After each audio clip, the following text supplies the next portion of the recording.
Okay, guys, welcome to the Prophetic Outlook. We are just about to roll our opening sequence. Let me know that the volume's coming through okay, that you can see me, that the video's okay. Um, we are going to start right now because we got loads to talk about as per usual. I apologize for being a little bit late today.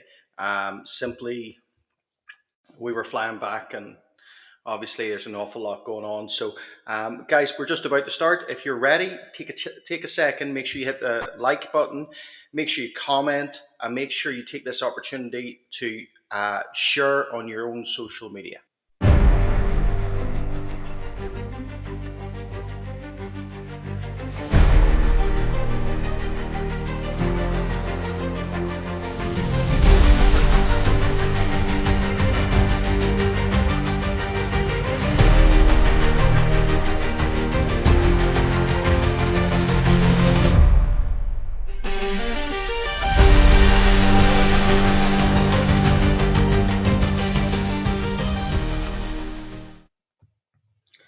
Okay, guys, can you all hear me and see me okay? Am I lagging a little bit? Because I am a little bit on my computer here. Um, Seems okay on the YouTube, actually, because I've got my phone on at the same time. We've got Kelly here. We've got Emmaus Road Productions here. Arrow Whisperers is here. C Blessed, Florida Mermaid. Lisa Nelson is here. Coco Bear is here. Sherry W. Caterlin is here. Lynette is here. Emma UK. Judy Thomas. Lisa Nelson. Sherry W. Gaz B. I don't know if I'm repeating myself at all, but Coco Bear is here. Asset Ministries is here. Guys, as you're coming on, make sure you say hello. Make sure you check in where you're coming in from. Um, am I lagging at all on my? See, I am on my screen, so it's just so I know. Uh, from what I see, I've got my sound turned down on my phone, but it's okay on the phone. But just hit a one if it's okay. If the video's okay, if the volume is okay as well. And as you're doing that, I'm going to. We got Meg is looking up coming in from North Carolina as well. Is there lag? Grand. Fantastic. Brilliant. And Derek is here as well. So um, I want to start by sharing this. Okay, where did it go? Okay. So this is a picture of a girl and her she was a slave, I think, since she was about 15, and her two children. That we partnered with Troy Brewer Ministries, who does this all the time. They've rescued like 11,000 children out of sexual trafficking, and they've uh, raised those children in different settings as well across the world. So we were privileged this week or last week up till I think it was last Wednesday to partner and rescue this individual and her two children. And you can see that there's not a lot that they have. They actually slept there on the floor, um, and the mother, who's as far as I know still a teenager, would take off her top to let the kids to wrap the kids up at night. Um, so we were privileged to partner with Troy Brewer Ministries on that. Can I suggest as well, if you're going to um, look for a charity, other than obviously we appreciate your support because we do this stuff. We have our homeless outreach. We were out. We got people into accommodation yesterday in Newcastle in England. Um, you can support us at this ministry, or you can go and support Answers International, which is the charity that Troy Brewer runs and does all this sort of stuff. And we also partner with that charity too. So you can, if you're going to support this ministry, you can do it through, I think there's links for Give, Send, Go. You can also go to the website victorychurchbelfast.com and you can partner with us there, or you can super sticker and all of that business. So all that stuff is great. So without further ado, let's start.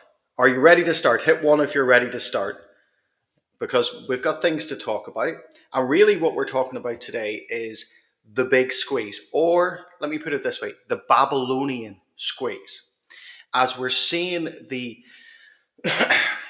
new Babylonian system rise, the prophetic Babylonian system rise of Revelation 17, um, it's going to cause an uncomfortable, I guess, in the physical, an uncomfortable position for those who follow Christ. And we're seeing that. I don't know if everybody's aware of some of these stories, and I'll share some of them.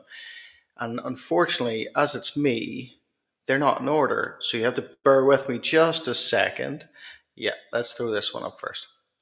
So in China, which we know has a historically awful record when it comes to treating Christians, and the good news is that when Christianity is persecuted, it thrives, but persecution is coming. And the reason I'm showing you what's happening in China, so May 1st represented the enaction of Xi Jinping's new law, which not only suppresses Christianity, threatens Christians with internment and stuff like that, but it's also designed to come against any foreigner and any foreign interference on this. So it's quite it's quite big. It's a kind of next step forward.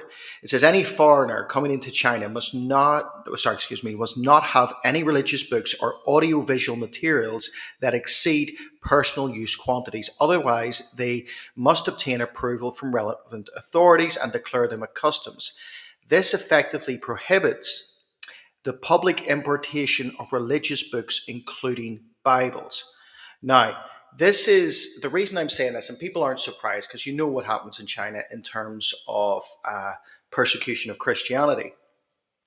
But if you go back to 2019, I remember teaching extensively on the Chinese social credit system. And the most alarming thing for me was that this was not condemned by the rest of the world. In fact, it seemed to be an amazing idea for the rest of the world. And what we've seen since then, through crisis after crisis, is the implementation of technologies, of legislation to bring us in line with the Chinese system. And we could read that same article, but we could read that and we could superimpose it upon the UK. We've talked recently about the UK in terms of Aldershot and the law that was coming in and is still in sort of pause mode at the minute to stop street evangelism, street preaching, specifically Christianity. Because at the same time as doing this, let me see if I don't think I've shared half of what I've got here. At the same time of doing this, Keir Starmer is inviting Al Qaeda, ex Al Qaeda terrorists in for visits, right, into the UK for visits. All of this happening whilst at the same time persecution of Christianity is growing. And you're starting to see this sort of ridiculous balance system, where Christianity, even though this is a Judeo-Christian nation, and as is America, as is most of the West, it is being suppressed to the point that it has to ring alarm bells as to the time in the season that we're in.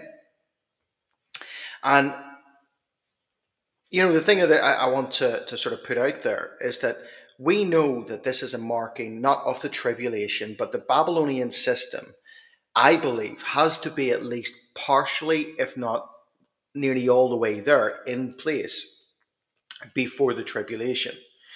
Satan knows his time is short. So he knows he needs Mystery Babylon, the religion, and he needs the trade center that is Babylon. And I'm going to propose my sort of, and everybody will disagree with me, but I'm going to propose my ideas on this, right? But let's go on to certain other things that have been happening. So we've had the Chinese law to crack down on Christianity, but we've had more than that. What we've got now is the likes of observance and eyeball scanning, orbs being pushed around the place. Listen, I was just at the airport there, and I find it's kind of, and we live in a little place, but it's kind of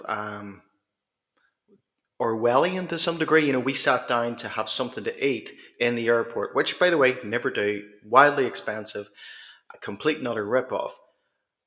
But whilst we're there, the food gets delivered to the table by robots. And as it gets delivered, I'm looking at this and I'm going, this is just crazy. You're having to wait for these robots to actually get to your table and maneuver all the way around. And it's just not frightening, but it's kind of Orwellian in the state that these systems, these like delivery bots or whatever you call them, can observe the area, observe the territory around them, maneuver around and go to the right table to give you the food.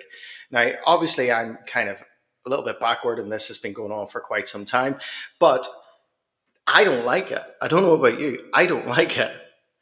And when I'm looking at things like this and I'm thinking about what's happening in the world, we're moving in this direction, but there's going to come, and I think there is here, acceleration points. Now, Jesus tells us in Matthew 24, he says that there's significant times that represent the pains and the sorrows, right? The birth pangs and the sorrows.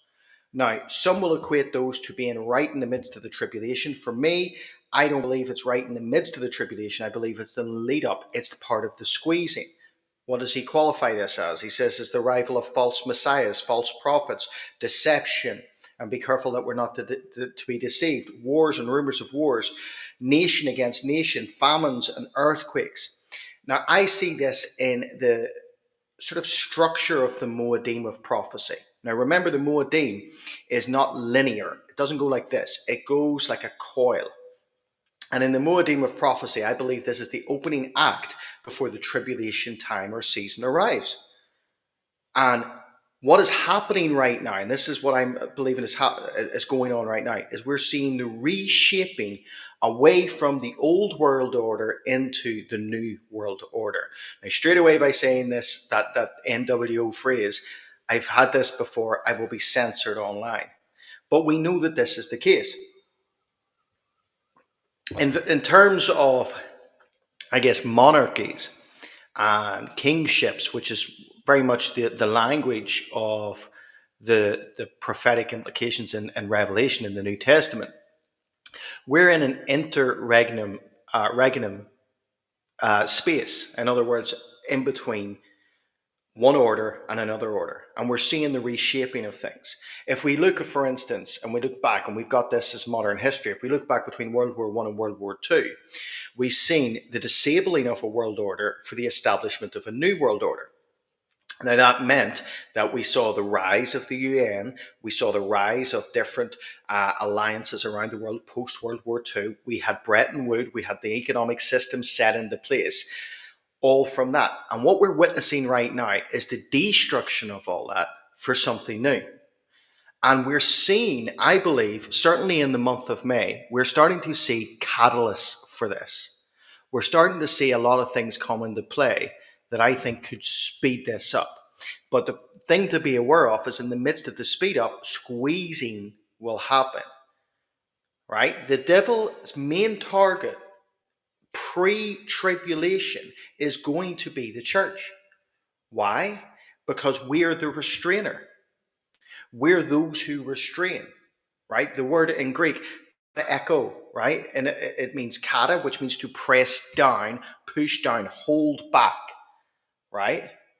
And echo means to hold fast, right? So whenever you're talking about kata echo, you're talking about pushing down and holding. We are the church. We're to hold fast the lawlessness. So for that, in this space, as we get closer to his time, he wants that Babylonian system at least 9% in play.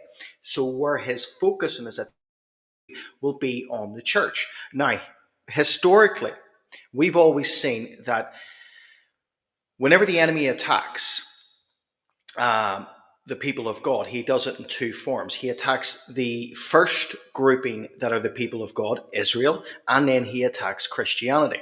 And we can see this all the way through history. And when he does this for two different reasons, I believe. Christianity is the restrainer, right?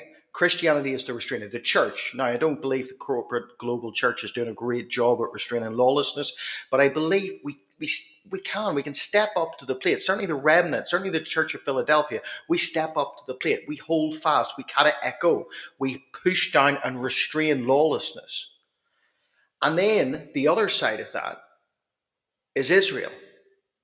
Now, why does he attack Israel? Because he knows that in the midst of the tribulation, when his time has finally come, there's going to be 144,000, 12,000 from the 12 tribes of Israel who act as the church act now, but probably to a much wider degree in the midst of that persecution, because I believe that's the biggest revival that the world will ever see.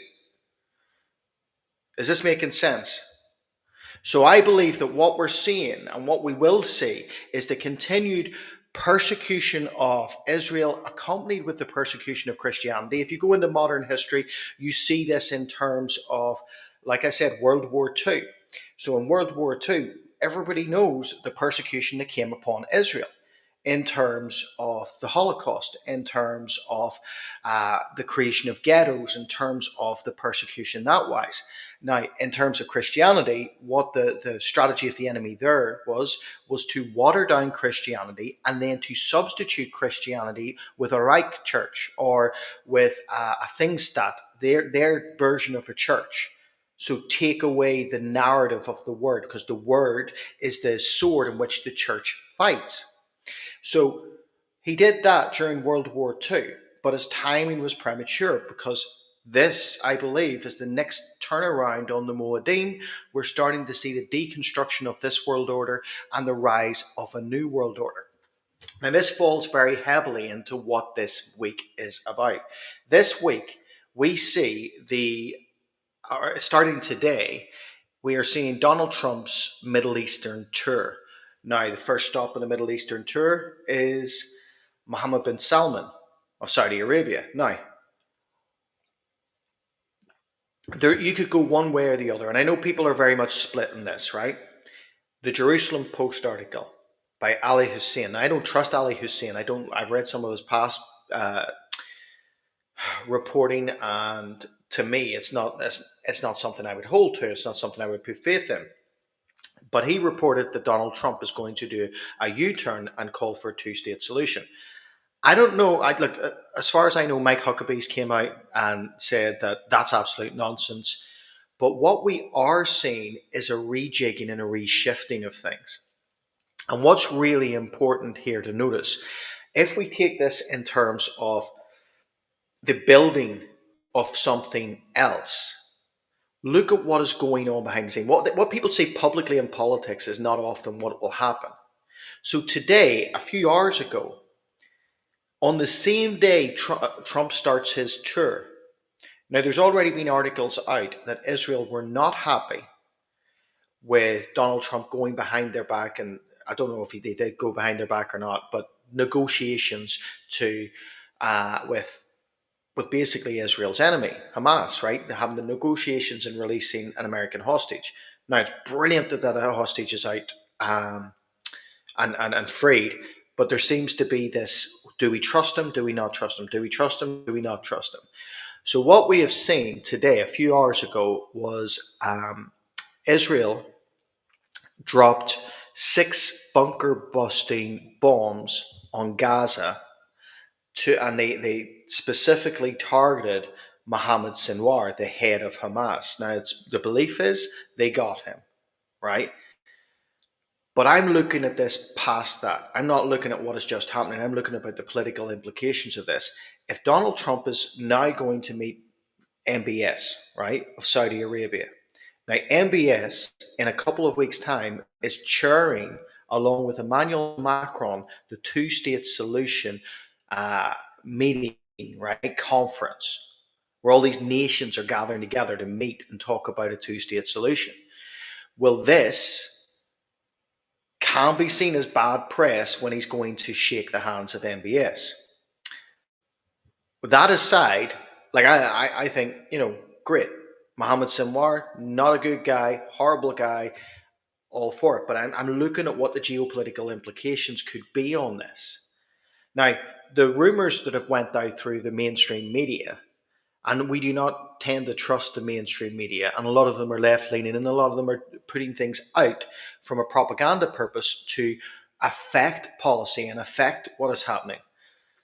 But there's been a few things being put out. One, that Donald Trump is still going to do a U-turn um, on his support for Israel. I think that'll be the biggest surprise politically that we've seen, if that's the case.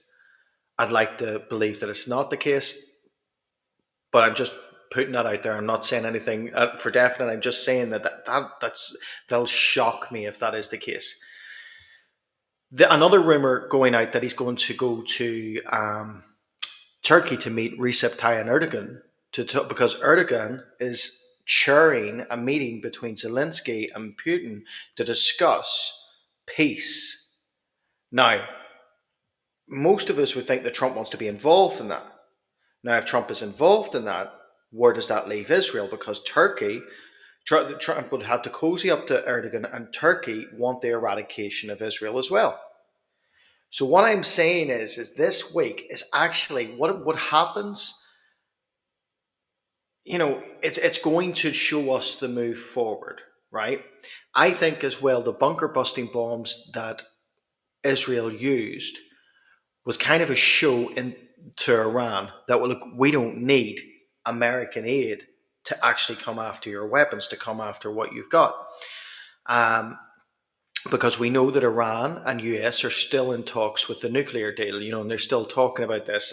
And again, rumors from the mainstream media is that the Trump administration are going to capitulate on a lot of things. Now, that's not the rhetoric from the US administration, but what I'm saying is media, certainly in the last 5 years, has been used heavily to sway political positions, to change and to shift what is happening. And I think that is not by mistake. Ephesians 2 verse 2 tells you that he, talking about Hasatan, is the prince of the air, the airwaves. So, guys, let me know your thoughts on this. We're just getting started, but let me know your thoughts on this, guys. So let me know what you think. Do you think that this week, I'm starting to believe that this week and this Middle Eastern tour could be ridiculously pivotal in restructuring the world order? Now, like I said, I believe that falls into the birth pangs that is a prelude to the tribulation. And in the birth pangs, it is the reshaping of the order to allow the enemy to have things set up for his man, the Antichrist, to step into. So, could what have happened today with the assassination and the public show of, strength from Israel, could that have devastating effects or some kind of effect on Trump's tour, right? And if that's the case, could that lead to isolationism for Israel? And if that leads to isolationism for Israel, does that mean that we fall into Zechariah 12? Does that mean that we're at a point in which Israel is isolated from the world? They become that burdensome stone, which we've seen has been happening. And in which case, that's part of the setup, part of the prelude before the tribulations. It's part, in my opinion, of the pangs and the sorrows. Like I said, some attribute the pangs and the sorrows to being in the tribulation, but I think Matthew 24 verse 7 indicates that it's not, because he says, and the end has not come. And I think that end references to the great day and terrible day of the Lord, talking about the tribulation. So like I said, timing is everything in this. And in terms of the building of this Babylonian system, I think one of the preludes or one of the precursors for this is the, political isolation of Israel. I think that that's part of that. So the Babylonian system, because Babylon and certainly Jerusalem were always seen as prophetic shadows and types, but also prophetic examples of what God wants, what God doesn't want. And as you see one rise, you'll see another one isolated. And I think that that's the case. I think that's what we're going to see. And look, there's an awful lot happening that can push us in that direction.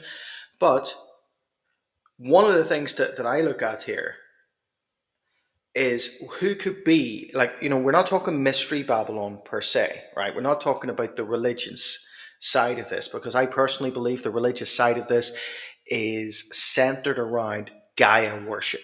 Now, not specifically naming Gaia worship, but it is talking about, like we saw in 2022, the climate commandments and all of this, but it is under the guise of a polytheistic religion that is New Age at its core. That's going to be Mystery Babylon. And it's going to be, according to Zechariah 5, kind of the combination of the three monotheistic religions, Judaism, Islam, and Christianity, or Catholicism in terms of Chrislam, that we've already seen in Abu Dhabi. But here's the thing: where is Babylon? Is Babylon going to be the re-emergence of the literal Babylon of Iraq? Is Babylon going to be like that we're talking in Revelation 17 Babylon? Is it going to be within the empire of Babylon, in which case certain other places come into play?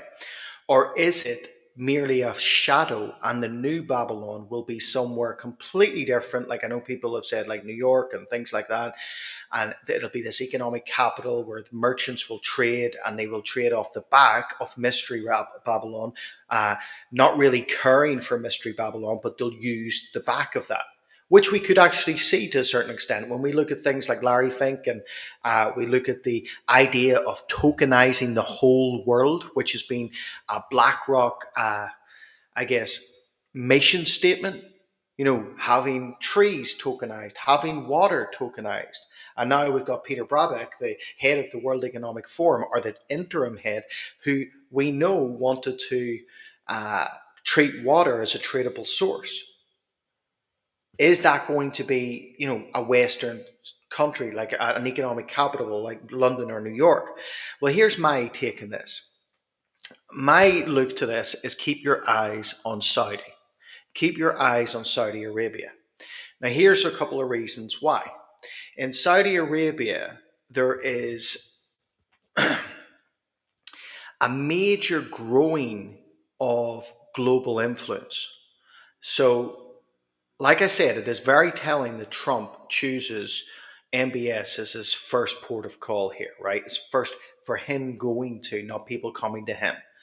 So he chooses MBS. And what we're seeing is Saudi is certainly starting to have this major influence. They're having an influence in terms of economic policy. They're having an influence in terms of CBDCs and digital use, right? So, for instance, if we look back, I think let me see. I think I've written it down somewhere. I just got wee notes that I wrote on the plane, so bear with me. Yeah, and on the 5th of June 2024, Saudi joined China's, well, it's not China's, but it's a cross-border CBDC system called mBridge. Now that works, so don't lose people in this, that works on the corporate, like the commercial level, not the individual level. But as has been said by experts, if something starts on the commercial, it is to transfer to the individual level. But Saudi signed up to this, so they're all for that. That's fine, right? That's their nation. That's what they're up to. That's what they're up for. But also, it's interesting. We're seeing right now the growth of digital IDs. You maybe hear the seagulls, by the way. If you hear the seagulls, it's not my fault. They do not stop around here. If you see the Riyadh Declaration of the 16th of December 2024, so that was a UN sponsored conference. And the declaration that came out of this in terms of artificial intelligence, central bank digital currencies, and digital IDs, global digital IDs, by the way, not national, global digital IDs, Saudi Arabia were kind of given the thumbs up to be the leaders in this, right? To be the ones that run with this.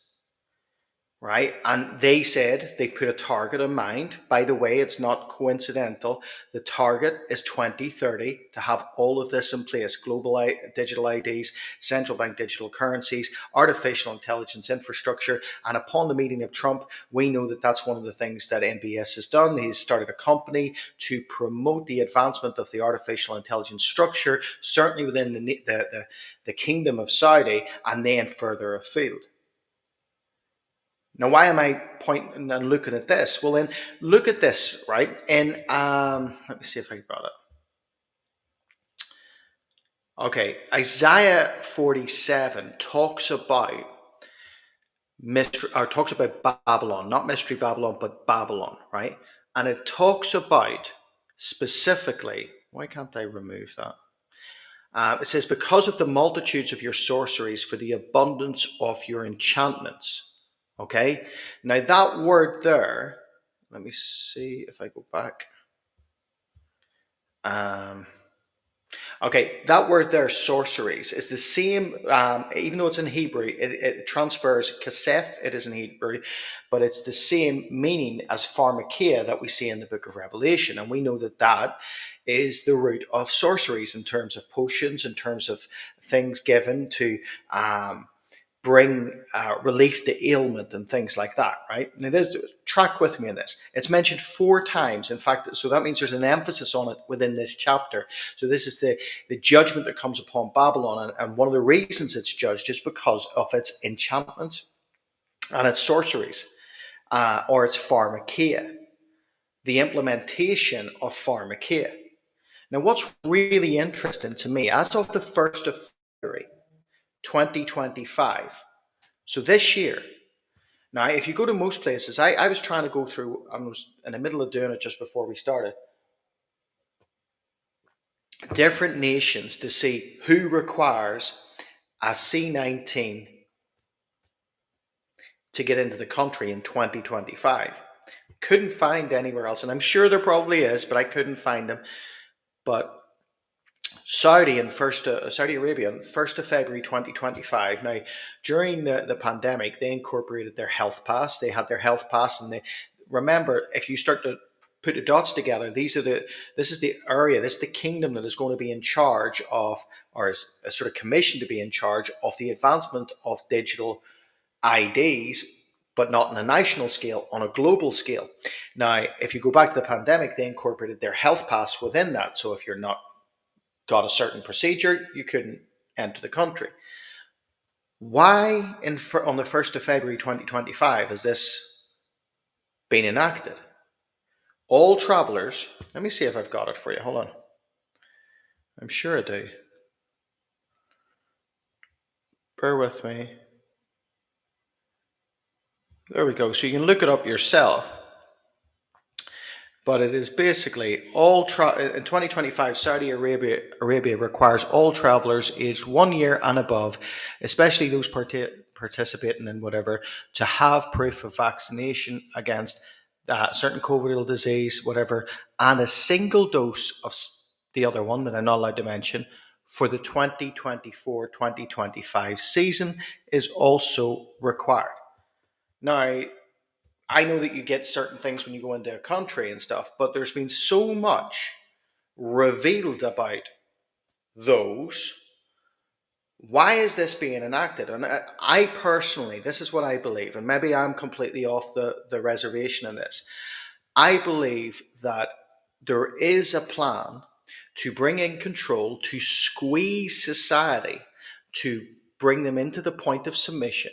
And I believe that in terms of that, it is the demonic strategy of setting up the Babylonian system, whether they're aware of it or not, but to set up this Babylonian system before the Antichrist has his time, before the devil has his time. And we're not going to be there for the tribulation, but we don't know how much of the squeezing we will partake in, as in be here for. You know, I personally hope it's not much. I personally hope that we go home now, but at the same time, I think we have to be prepared that we still have to hold fast. Cara echo. We have to hold fast and act as the restrainer.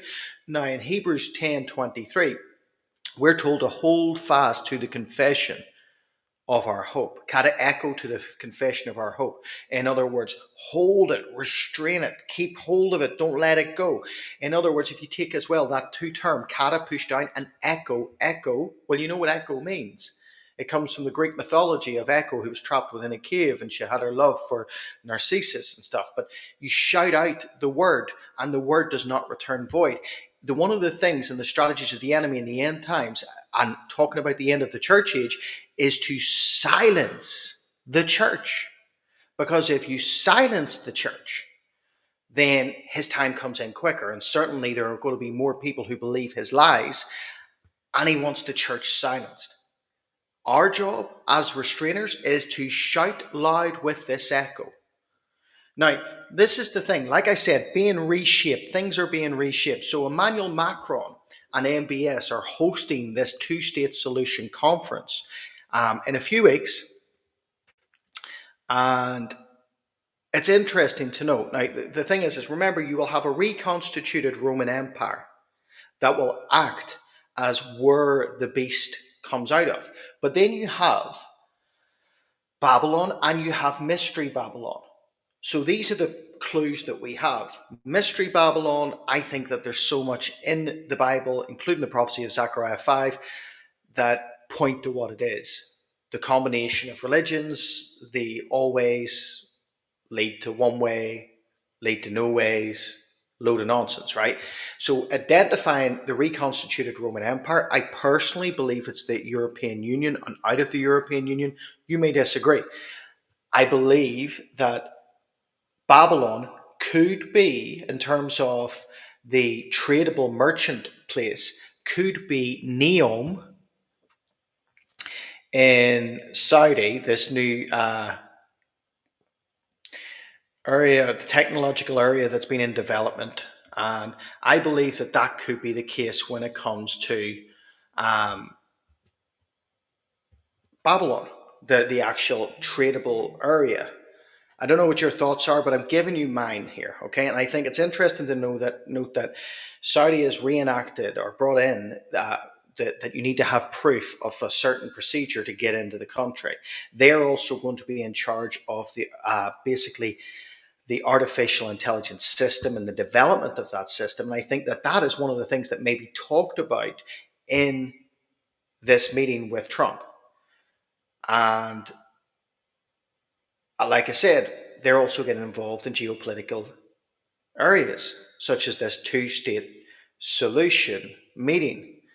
Now, what's interesting for me on this is you're starting to see the rejigging of things. So you've got MBS on one side and you've got Emmanuel Macron on the other side. I've still got this up. Apologies.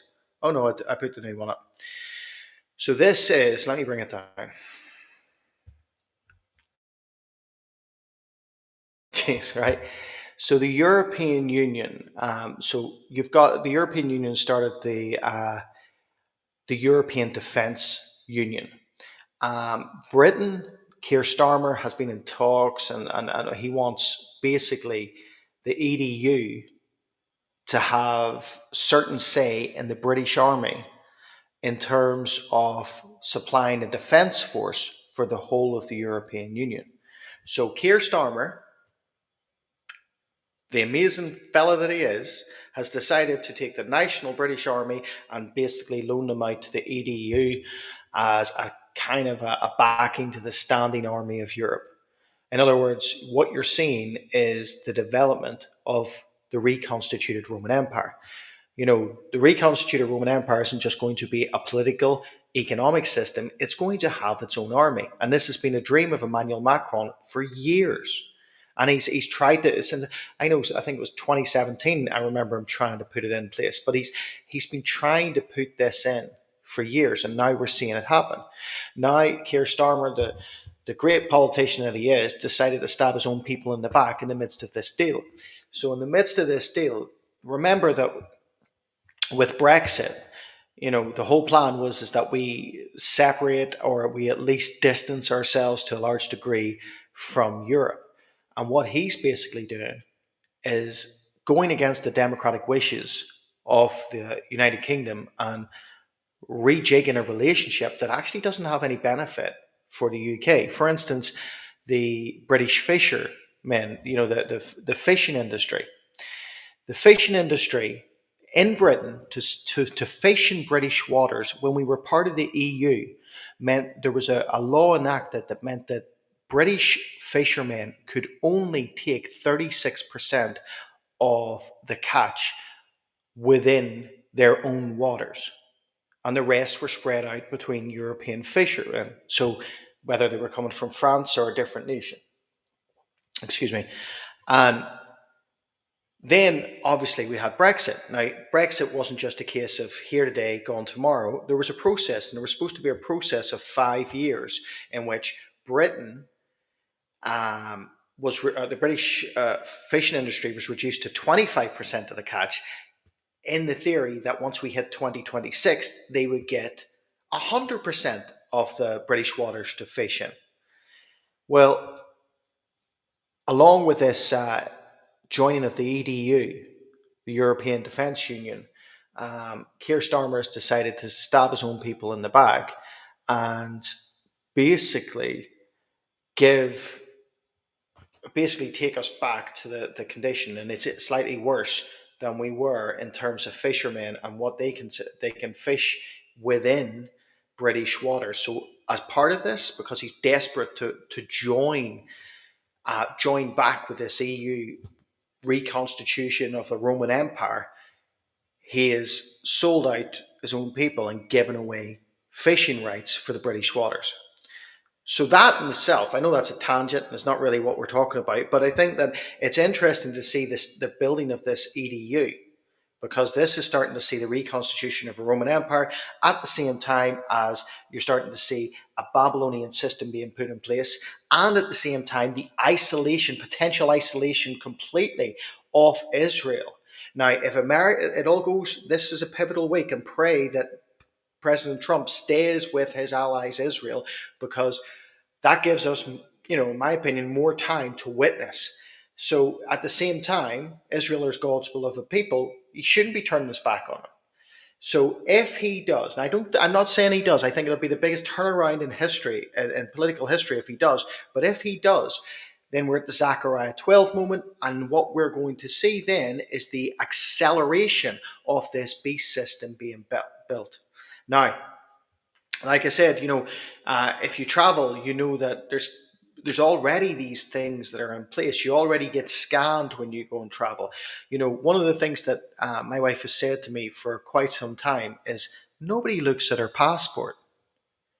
You remember you used to go through the airport and everybody would look at your passport and they'd look at your photo and look at you and look at your photo and look at you and think, oh, well, you look really bad in this and you look even worse there. Is this really you? Well, nowadays, I walk through. My wife was away to Greece, back from Greece, didn't show her passport once. We just went over to England, back, didn't show any form of ID once, because you're scanned as you go through. So you're already popping up as a digital footprint, as a digital ID. So already your identity is verified. And already this has been enacted. And basically, like we saw the Real ID rollout in the US start on May 7th. May is a crazy month for acceleration. A crazy month for acceleration. And like I said, when you look at what they're accelerating to, it is a system that we talked about 6 years ago when we looked at the Chinese social credit system. It's a system that controls the people. It's a system that has rewards the good citizens, punishes the bad citizens, and the punishment is based on whether you're coming in line with government dictate. Now, if that's the case, and you're seeing that governments right now seem to have an oppressive look at Christianity, well, then we know that squeezing is coming. We know that we're in a time of squeezing. I don't know about you, but I think that this is, this is something we're seeing. I think that people notice this. We've seen, like, obviously with Keir Starmer, that recently, the last few weeks, there's been attacks outside some of his properties. You know, this car was set on fire, and this car is actually associated with his family. And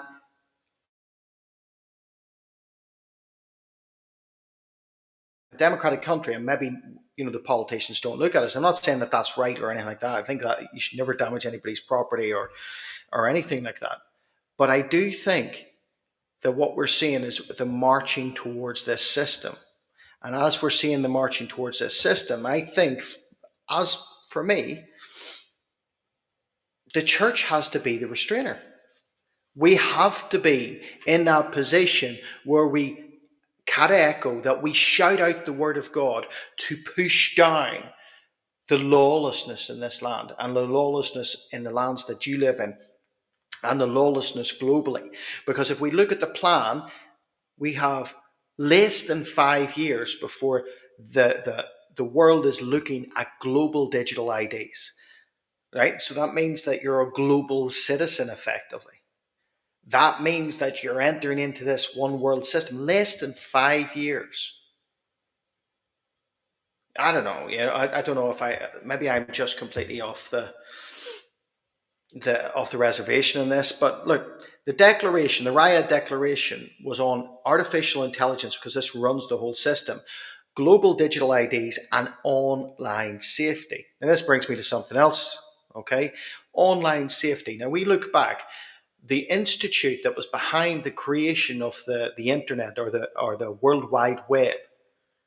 Do we know what that institute is? You will know it, but if you know it, put it in the comments before I say it. So the organization that the World Wide Web was birthed out of, do we know what it is? It starts with a C. It's an acronym. Well, hopefully, let me see. I'm getting a bit dark in here. Hold on. Why am I going? That's a bit better. There we go. It's not DARPA. No, it starts with C, not the CIA. CERN. So CERN created some of the scientists. CERN's not a new organization. So out of CERN came the World Wide Web. And that's interesting in itself, right? Now you might think that it's me being weird, right? But I look at CERN, right? Even though CERN is an acronym, even though CERN, it's just letters, right? But really, what it's picked, I think they weren't behind the door and picking the name CERN and making the acronym around that, because CERN means horn.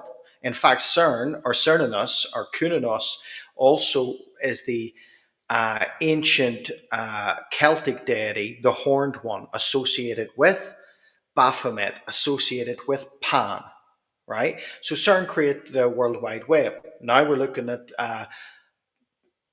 if I'm right, future Babylon. Possibly, people disagree. No problem with disagreeing.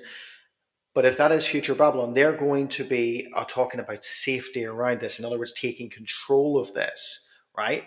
This thing that was created out of this organization that was all about, well, named after horn. It actually comes from, it can be traced back etymologically to Keren. Keren is the word horn in Hebrew, and it's associated with the altar. You know, when you've got four horns on either side of the altar, it also associated with power. Now, what you've got, if you think about, I'm just talking about CERN and I'm going off on one, okay? Al Gore invented the internet. Brilliant, yeah. You're right, you're right. Am I still really dark on this? Is that any better? That is a bit better. Okay. Um, Outside of the CERN headquarters, right? One of the things that everybody's talked about for years is the statue of the destroyer, Shiva. Now, here's where I'm thinking, and this is where my head's going here, right? So, Shiva is the destroyer, and according to the Hindu religion, destroys the world by fire, right? Destroys the world by fire. Well, that's Second Peter 3, right? That the first judgment that comes on the world is the flood. The second is fire. But that's not on its own, right? Now, why would an organization that is claiming to be focused on science have this sort of entity outside of its headquarters? Well, Shiva is the destroyer, but Shiva destroys the world by fire. Who else destroys the world by fire? Mithras. Now, we were just videoing, because we were doing the first part of this documentary, we were just at a Mithraic temple. And Mithras is this individual who comes out of Zoroastrianism. So it's a Persian religion. It's seen as one of the older ones, right? If not in secular terms, they'll turn it around and say it's the oldest. It's not, right? But Zoroastrianism has Mithras. I personally believe is related to, can be traced back to Tammuz. Okay, the child of Nimrod and Semiramis.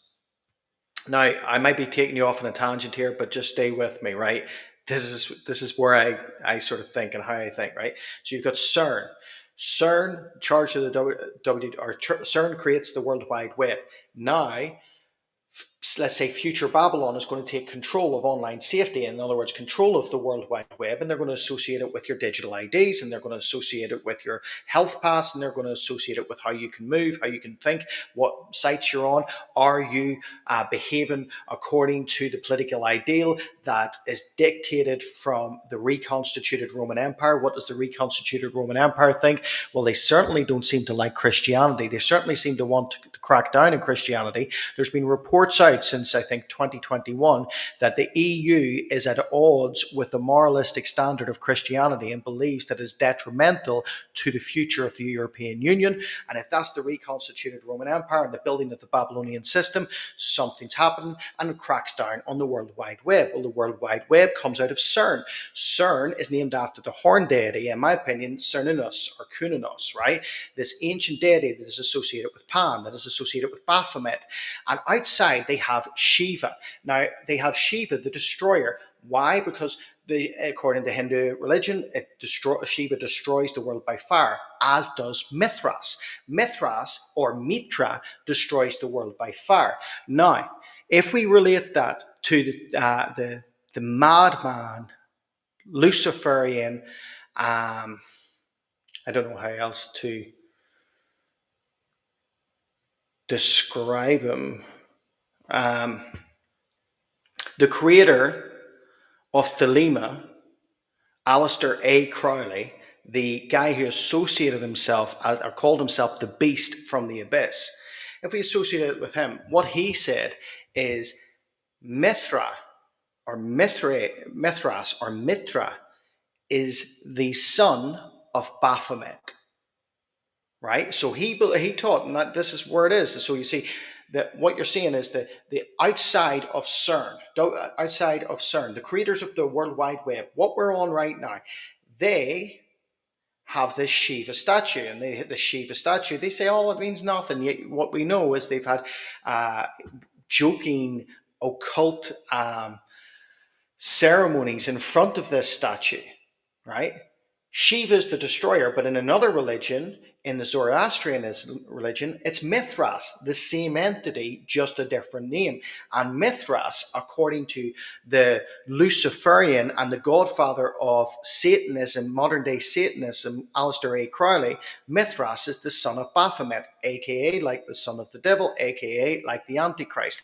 And what you're seeing in this form, I believe, that loads and loads of, clues, symbols, symbology as to what we're stepping into, as to what is coming. Now, obviously, I believe that we're gone out of here before the Antichrist comes on the scene. But what we are seeing, I believe, is a very clear picture of what is being intentionally set up. In terms, I'm not saying everybody's involved, I'm not that far down the rabbit hole, but I am saying that there are people, I believe, pulling strings and rejigging things to try and get things into place. What do I mean? Well, you look at the stuff on the internet. If it comes to let's say Saudi Arabia, or whatever nation becomes future Babylon, whatever area becomes future Babylon, and they're given authority over the World Wide Web to crack it down, guaranteed they will crack down on Christianity. Guaranteed they will crack down on Christianity. Maybe they'll class it as something like hate speech. Well, it's not by mistake that recently, in the last 2 weeks, the European Union have slammed the UK for not fully implementing the online safety bill. What does that online safety bill look like? Well, they've enacted it, but they haven't fully regulated it. It talks about individuals being prosecuted for anything that can be causing offense, such as malicious material. So for instance, if I turn around and say that marriage is between a man and a woman, well, that's causing offense, that's malicious, therefore that's prosecutable. Now, that is the European Union, or the reconstituted Roman Empire, is slamming the UK for not implementing it fast enough. Then you've got the likes of World Wide Web. Let's say that all authority is handed over to the Babylonian system to control and curtail this through artificial intelligence. I guarantee that the squeezing will get more. It will become harsher. But the thing about all here, because the Bible equips us for this, it gives us the expression that we should be kata, push down, press down, echo, restraining, holding fast. That means that if they shut you down in one channel, open up another channel. That means that they tell you to be quiet in the street, then go out and preach there, because I guarantee that the enemy is having a grip over certain places already. Like, we were in Newcastle there in England, and we came out, we went out to Hexham, done our video and footage for the documentary in the Mithraic Temple, and then we went and decided, look, we've got a few hours here. Why don't we go out and why don't we do an outreach?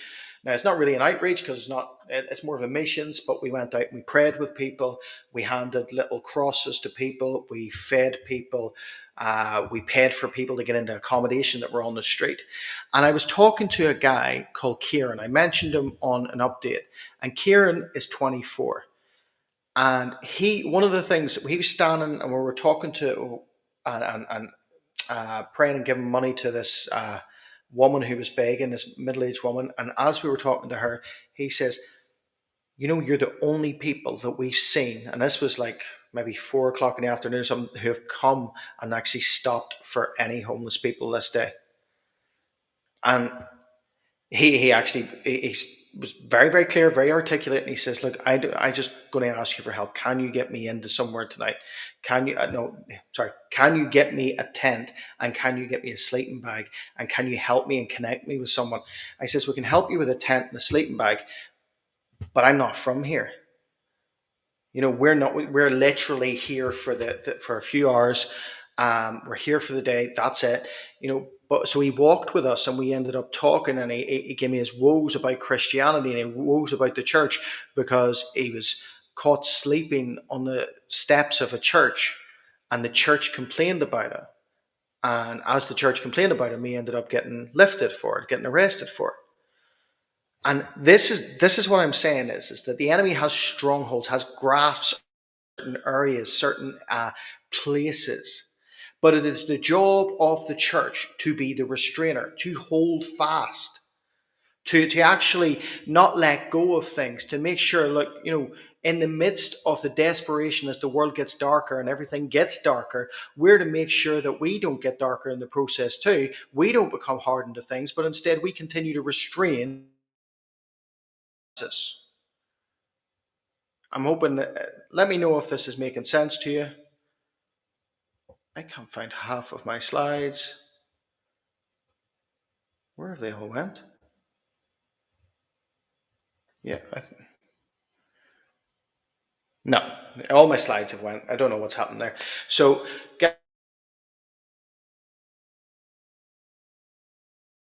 in terms of MBS, like I do. Does anybody have suspicions in terms of this week and what this week could mean prophetically, like I do? Does anybody have suspicions about how Keir Starmer is selling the UK down the river? and reaching out with open arms to the globalist ideals that are coming from the European Union, that the European Union have a standing army, and now Britain want involved in that. Does anybody find this is an alarming time? And if you do, hold fast. Hold fast. That's our instruction. What did the Church of Philadelphia do in the letter to the letter from Jesus in Revelation chapter 3? They held fast, they kataeko, they held fast to his name and his word. And we've got to let his word be echoed everywhere. We've got to let it go out so it doesn't return void. When we speak the word out, the word reverberates around every part of the atmosphere and comes back to us. So we need to be doing that. Amen.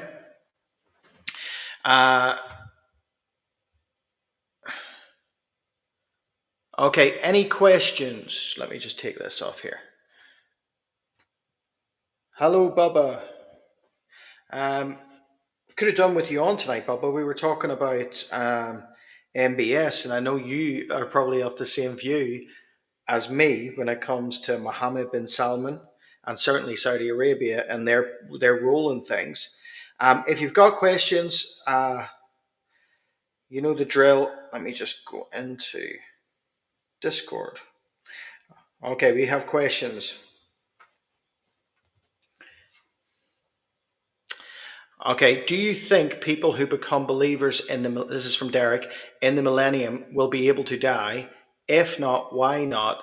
If so, when would they be judged? I think, in fairness, people will die, people will be born in the millennium kingdom. And I think that it will act, I don't think the laws are in that side in terms of the laws of creation and all, I don't think all that will pass away um, within the millennium. I think that what we see at the end of the millennium, that will maybe go into that sort of rule in that way. But I do think that my personal belief is that yes, life will continue in the millennium, and I think that if you die, you will end up exactly where you're meant to be, which is in heaven, in Gan Eden, right? Um, Remy has asked, where are we with the end of the church age? Okay. So, we know that we are in the countdown, right? We know that we're in the last 50 years. Now, I do not believe personally, right? And I'm not date setting, I do not believe we have 50 years before the rapture, but we do know that the tribulation has to happen within then. I personally think it's closer than then. I have no problems thinking that what we'll have is the rapture, then the tribulation. This is the way I think, right? Now, we don't know for sure, but I believe that we have the rapture, a space of time, don't know how long, then the tribulation, but you could have from the tribulation a space of time for rebuilding or a space of time for building, right? In terms of New Jerusalem and all of that. In terms of that, how that works time frame wise, I don't know, but you could have all of that within that time frame. Certainly, I know that there are friends, there are Josh Peck and so on, who will turn around and say, who will think that we have maybe it believes in an extended period between the rapture and the tribulation. I don't know. I just don't know how long it'll be. I think, in my personal opinion, I think it will be long enough to convince people that what happened with the disappearance of everybody was a tragedy, but to convince people to forget about what those people who disappeared were talking about. If let's say you or I disappeared today, tomorrow those people who you've talked about the rapture to will be going, was it that? But I think that one of the things that stands in the way of that is time. So I think that the enemy could be looking to have the beast system 99% in place, but that 1% that comes from that could happen in that period of that gap period, and then boom, the tribulation starts. So uh, again, we're in the way I'm looking at it in terms of the end of the church age. The end of the church age, really, one of the signifying factors for that is when basically the last person who's going to accept Christ pre-tribulation has been reached. Um,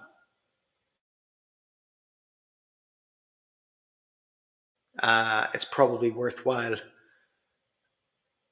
reaching out and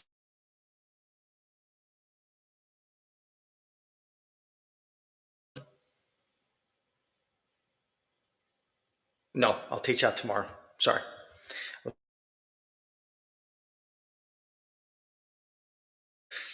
Um, okay, Remy's also asked, where are we with the 10 kings that the book of Revelation says that will form the new world order? I personally believe they, I may be wrong because, like I said, we could have uh, the rapture tomorrow and it could be 20 years before the tribulation. I don't believe it's that long. That's my personal opinion. And I don't believe those of the occult think it's that long. In fact, let me share this, right? Sorry for going off on one, but I just said about Shiva being the destroyer who destroys by fire, Mithras being the destroyer who destroys by fire, Crowley identifying Mithras as the son of Baphomet. But Mithras is Mitra. Mitra is also the same as it's in Buddhism as the Matara. So let's put it this way: 2025, Alice A. Bailey wrote The Externalization of Hierarchy, in which they believe the masters, the spirits, will come on the scene and we will be there. It'll be like avatars, right? You'll be the vessels for these spirits, right? And they will come on the scene and they'll pick the top global elite and all of that, right? That's what they teach. That's what theosophy teaches. That's what certainly the uh, ideological teaching that centers on the UN teaches. But Mithras or Mitra is also the same word as Matara. It's the same individual, right? In terms of who the Matara is, they believe it is the world Messiah, the world teacher, and Mithras is a equivalent with that. Well, Mithras is the Antichrist figure, right? It's the Antichrist figure, a pseudo Christ figure. If you go back in history, it was always Mithras was the Roman equivalent to Jesus, was not Jesus, completely different, contradictory stories, contradictory uh, narrative. But in these last couple of decades, people have tried to sandwich the two together and say that, oh, Christianity copied Mithraism, which is absolute nonsense. It doesn't equate at all. But that's the way the enemy works. It's a pseudo Christ. And it's just interesting to me that the externalization of hierarchy that the Luciferian Theosophical Society teaches is about Matra, about Mithras, which is connected to Shiva, which is connected to CERN. So, not saying that CERN are opening up a portal or anything like that, and that's coming on the scene, but I just think it's interesting. I'm sorry for going off on a tangent. So, how close are we to the 10 kings of the book of Revelation? I think that they could be on the scene. I think you could look at certain individuals who would want to be part of that. I think that Macron would want to be part of that. I would think that MBS would want to be part of that. I think it's hard to tell, but I would say that it's interesting in terms of what we saw the Trump administration start with was the declaration of expanding American territories to Greenland, to Canada, to the Gulf of Mexico, which all represent the first place mentioned in the Club of Rome splitting of the world into 10 regions to be ruled by 10 leaders. So the very fact that you're getting I guess, like a trailer on this with political rhetoric makes me think that we're not that far. Um, okay, I've answered that one. Oh yeah, that's a good question. Right. So Gazby's asked, do you believe that yesterday's London tube power outage and the recent power failures in Spain, Portugal, and France could be a testing ground for something more serious? I personally, right. So this is what I think. I think that if you listen to the narrative of this, it's interesting. The narrative is that it is basically it's a climate issue, right? The things have heated up too much to give a surge. We saw some newspapers calling it the boiling point or the earth is boiling, and anything that go along with that Gaia mentality, the idea of um, earth worship and all of this. They're using it, capitalizing on that. But according to Revelation 17, they don't really care about that. They just use it for their means. I think that a couple of things are on the table as to what's happening. One, it's very possible it could be a cyber attack in terms of Portugal, Spain, France, and the UK. It could be cyber testing because now we're seeing it. We're in that geopolitical reshifting and reshaping. We know that people can hack. It certainly happened with Ukraine. Boom, power off. Russia was hacking Ukraine's power. So we know that that can be a case. The other side of that, um, people have talked about space weather. So space weather is basically solar activity, right? So you get solar activity, solar flares, CMEs, coronal mass ejections, and all of this, right? And they affect the state on Earth. We know that. That's nothing new. We can talk about the Carrington effect and all of that. We know that. And people have said that, well, that was a solar flare because there was high space activity and that caused the blackouts. I personally believe that this is not a surprise. So I don't believe the solar flare could have been the reasoning behind it. I don't believe it's a surprise. And why I don't believe it's a surprise is because this was something talked about by both the European Union and the UK in terms of things that the nations need to prepare for. We need to prepare for them. How do we prepare for them? Have 3 days worth of water, 3 days worth of food, 3 days worth of candles and extra heating and stuff like that that you can, like blankets and all of that. So we've been prepped as nations to be ready for that. And I all I'll say is I think more is coming. Where it's coming from, I'm not 100% sure. I could speculate that on the cyber aspect. I could also speculate on the fact that um, we know that that they've been there's been this sort of case to build underground bunkers by top elites, and that's been happening for a few years now.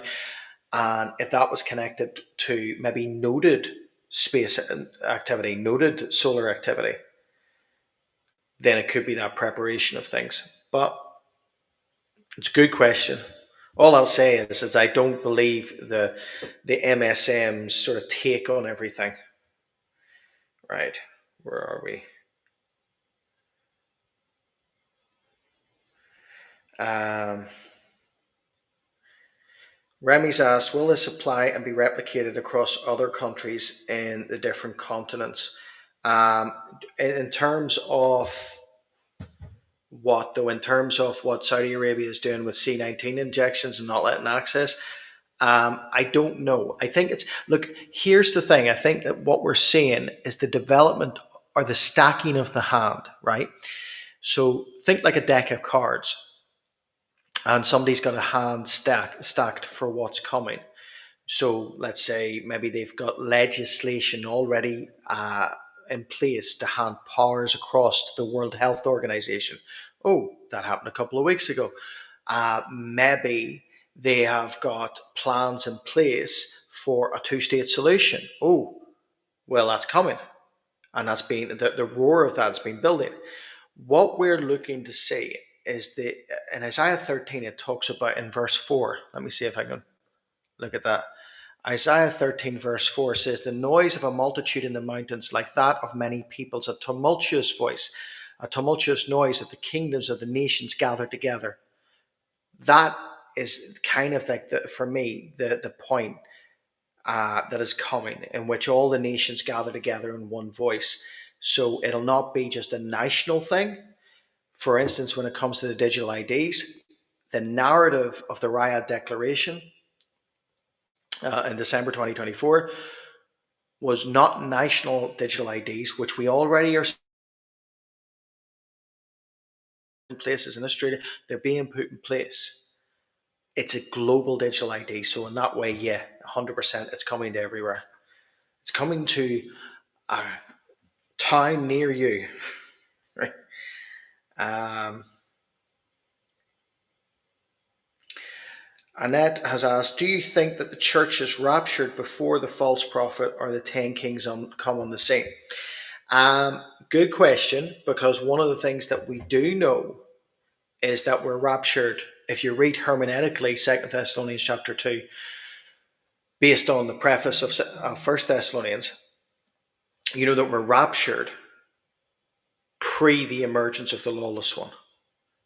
So we're not given a clue as to whether we're raptured before the 10 kings. In fairness, I will say as a preface of this, there's nothing to happen before we're raptured. In other words, we could be raptured and not one prophecy needs to be fulfilled for that. But your question is, do the false prophet, can the false prophet be emerged beforehand? Yeah, well, there's nothing to say he can't. And we know, if you think about it, and this is the way I look at it, Elijah was a forerunner, right? John the Baptist, who operated under the spirit of Elijah, was a forerunner for Jesus, making straight the paths, right? Making a way in the wilderness. I think what the enemy does is he imitates, he doesn't create. So I think the same way as false prophet could come on the scene before and set the scene. I think he will. We know he will be there because he gives part to the image of the beast. We know that he'll be there at the time of the Antichrist, but he could certainly be there to set up his rise. Same with the 10 Kings system. I think to be separated from the rapture in terms of we do not need to see anything before the rapture. But the 10 Kings system, there's nothing to say that we don't see that, right? Simply because the 10 Kings system starts and then he arises out of this. So, he's the little horn who comes through and subdues, right? And takes the power. Three give him his power, or give him their power. So the 10 could already be in place. And I think what we're seeing, and I think the 10 kingdom system, in my opinion, will go hand in hand with the Babylonian economic system being in place, the reconstituted Roman Empire, which will be the central hub for this, but then the individual come through. We know that we're not there for him, but there's nothing to say that we don't see the 10 king system. I personally really, really hope we don't. How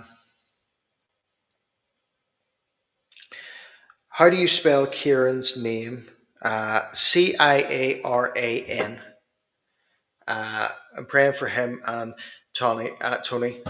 So he was one. Listen, we ran across other people as well, and it was just.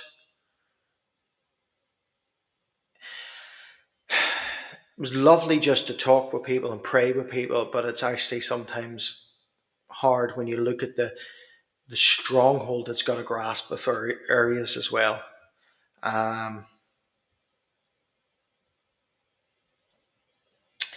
Christos has asked, do you believe that the new Pope is the false prophet? Maybe Donald Trump's son-in-law, Jared Kushner, plays a part. I have my eyes on Emmanuel Macron also. I don't know if the new Pope, so we're talking about Pope Leo XIV, who I call Bob, because that's his Christian name, which I find hilarious. But that's just me, that you've got a Pope called Bob. But anyway, I don't know, but I don't believe he'll be a departure from Pope Francis. I do know that, I said this on Sunday, Pope Francis was very astute at packing the voting council of the cardinals, right? So he packed it with 61 of his own his own people, like as in who he put forward. Now, Pope Francis was different in the sense that Pope Francis was, a Jesuit, so that made him either a black pope or under the black pope, and he was the pope who headed out the Catholic Church. This pope, I know that he. Well, let's look. I have no look. I think sometimes it can be a stretch to try and make things fit, but I will preface that with there are things that I find concerning. One, the covering up of a lot of uh, activity that should not happen within the church in terms of minors and stuff like that. And we know that this pope has already got some cases against him in regards to that. Two, we know that he sided and went along with Pope Francis' narrative when it came to the edict on blessing things that the Bible calls a curse, calls not a blessing.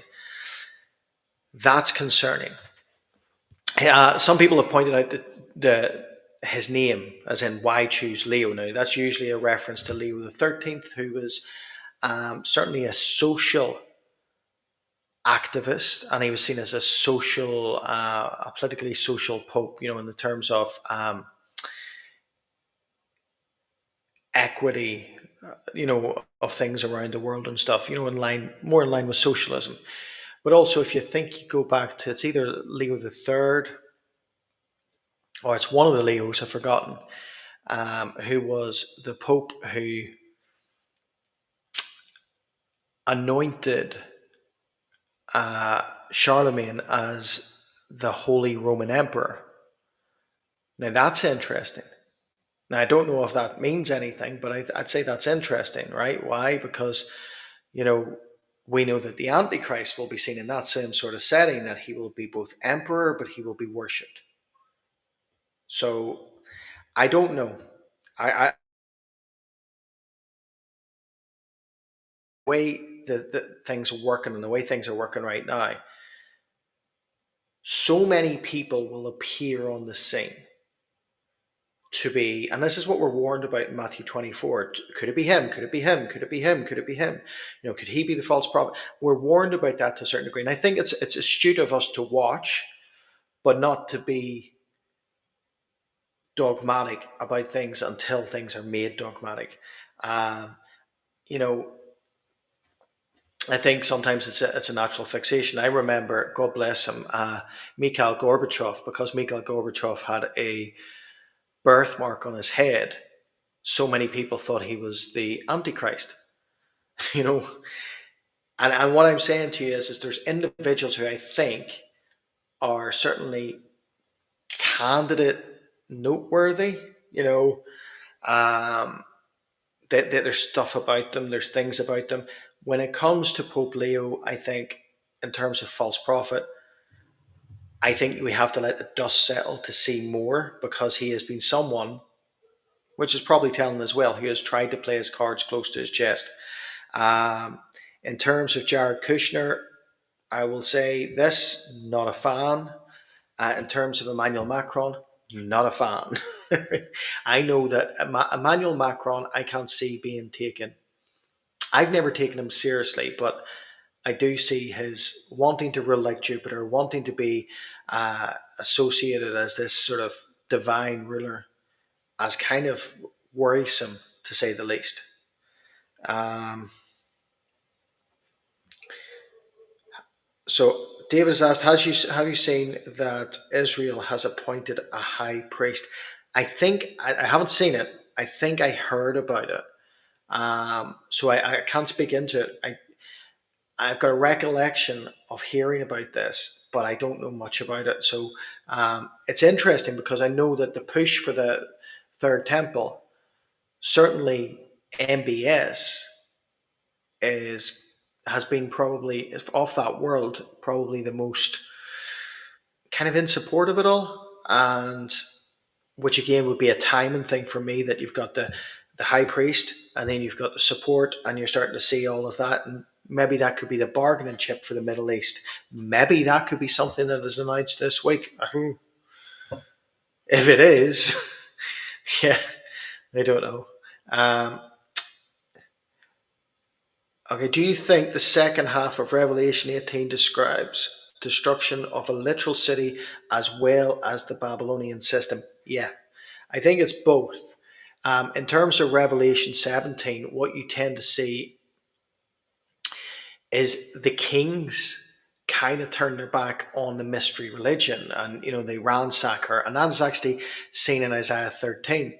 Where God says your skirt will be removed, your shame and your nakedness will be seen by all, talking about Babylon, because mystery Babylon is the harlot, the false religion. And I believe that kind of happens in Revelation.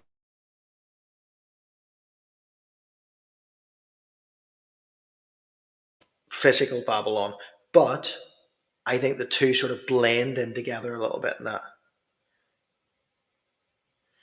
I wanted to ask a question, which one will come first in order? I'm not 100% sure in terms of which one of what. Um, Walks with a lion questions your thought on the new pope being the beast of in Daniel 7:4. I think, look, I get that because of the Leo connection. Um, I would need something more solid. I would need something more solid than that to identify him in that way, um, because we can look at symbology, and symbology, even in shadow and type, if we take things hermeneutically in the Bible, cannot sit and rest alone. It has to be backed up, and I think if we superimpose things, it's difficult. And all I'll say with in terms of this new pope, I think we have to let the dust settle and see. Um, I don't agree in his theology. That's an obvious. Um, do not agree on some of the things that he is being accused for in court in terms of covering up things. Do not believe in the things that he has voted for. But I'd like to see the dust settle a little bit to see if there's more to this. Um, and I think probably more than the Leo connection, if you were, it would be probably for me the most interesting part of it would be the Charlemagne connection. The appointment of a Holy Roman Emperor by a Pope named Leo. Could that be a Moedim prophecy? I don't know, but we'll see. So I think that's all questions, guys. Let me know. I probably annoyed people and didn't answer their questions properly, so apologies. Um, Somebody's asked, do I think Petrus Romanus is a red herring? Um, Again, not necessarily. Um, Look, all I'll say is the Malachi prophecy is not a biblical prophecy, so it would not, even though it should meet the standards of a biblical prophecy, it's not got the infallibility of the word, and as such, we don't know exactly what that's meaning. So I've seen others talk about this in terms of Petrus. Was it just a thing that, you know, according to Catholicism, the first pope is Peter, so the last pope is Peter? Is it just a case of referring to Petrus as in terms of the pope as in Peter? And Romanus, does he have a Roman connection? Well, you could say that Leo does have a Roman connection, considering his, even though he's American, his what do you call it? His lineage is Italian and French, Franco-Italian. So um, good night, Emma. Hope you get some sleep. Uh, Guys, I'm going to probably go myself because I am knackered. I got like 1 hour sleep in the last day. And I think the day before I got 2 hours sleep. And then just trying to get things done. So, guys, oh yeah, well, I'll tell you what's coming up. So we've got tomorrow's going to be Bible study. We've had to move LA because back to the Thursday, but I'm not sure whether to just record and then put it out because I don't want to. I have to double check my times. I don't want to coincide with Kurt, so I'd rather, if that's the case, record it and put it out an hour later. Also, I think we have a round table coming up with on Kurt's channel soon, and it's going to be really, really late for me because of the time difference. So, but it's, I think there's a few people involved already. You know, JB Hickson, LA Marzulli and stuff. So all of that's coming. Guys, God bless. I call you the head, not the tail, above, not beneath. Kings, queens, and priests in Jesus' mighty name. And remember, you can do all things through Christ who strengthens you. Guys, remember that word, kata echo, hold fast. Hold fast.